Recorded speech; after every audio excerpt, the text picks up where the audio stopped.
The weather in Pittsburgh has started to warm up, so this is always the time of year when more buyers start to go out and shop for homes.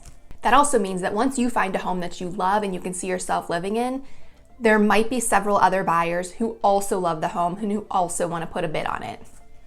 When that happens and there are several buyers bidding on the same house, it pretty much always means that the house will sell for above the asking price. So then the concern becomes, how do you ensure that you're not going to overpay for the house? So keep watching this video and I'll tell you about how you can avoid overpaying for a house.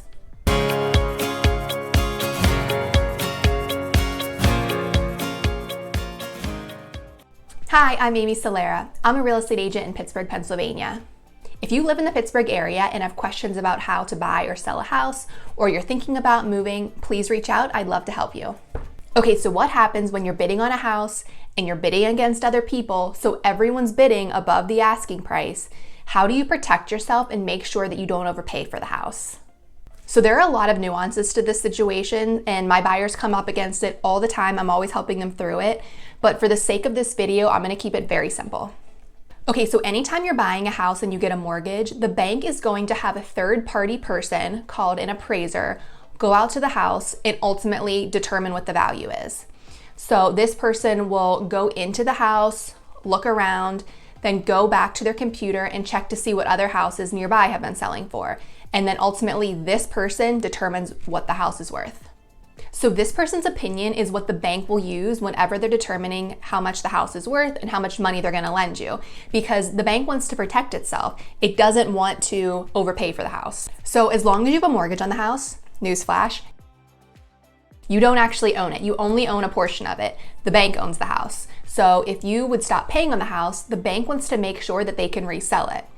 So if the appraiser and the bank say that a house is worth $300,000, they're not going to give you a mortgage for $500,000, because if something would happen and you would stop paying on that mortgage, the bank cannot resell that house for $500,000 because it's only worth $300,000.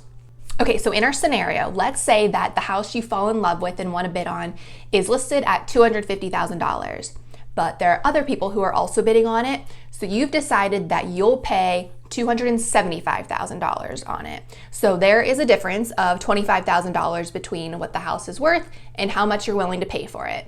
And congratulations, the seller loves your offer, so they're going to accept it for $275,000.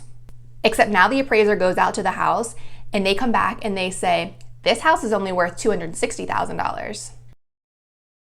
So now what?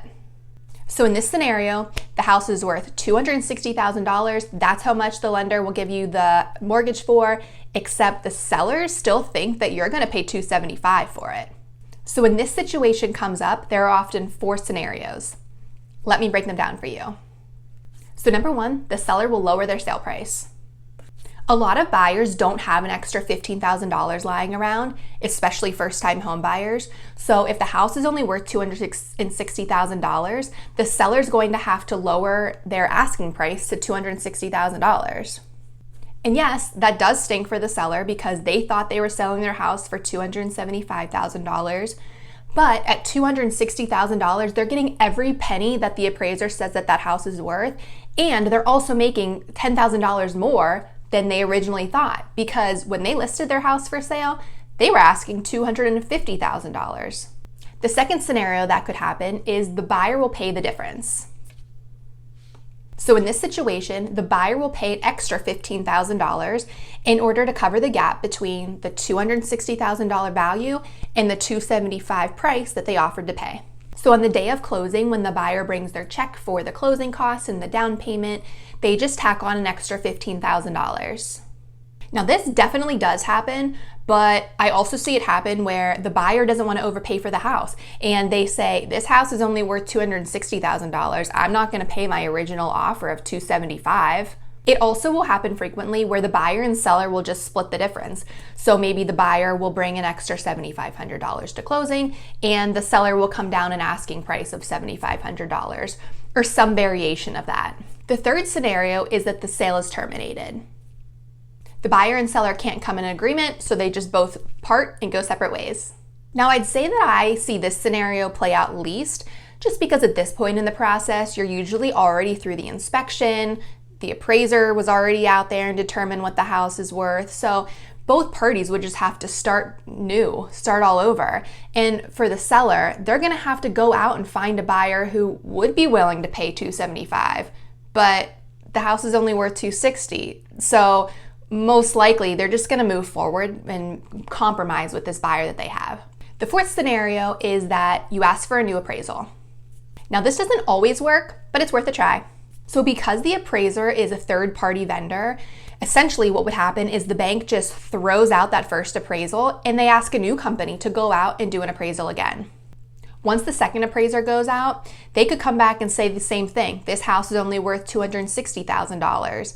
I mean, they could say that it's worth less. They could also say that it's worth $270,000. So, the value increased a little. This just totally depends on what the outcome would be, and it's kind of like rolling the dice because it's a completely new person's opinion of the value of the house.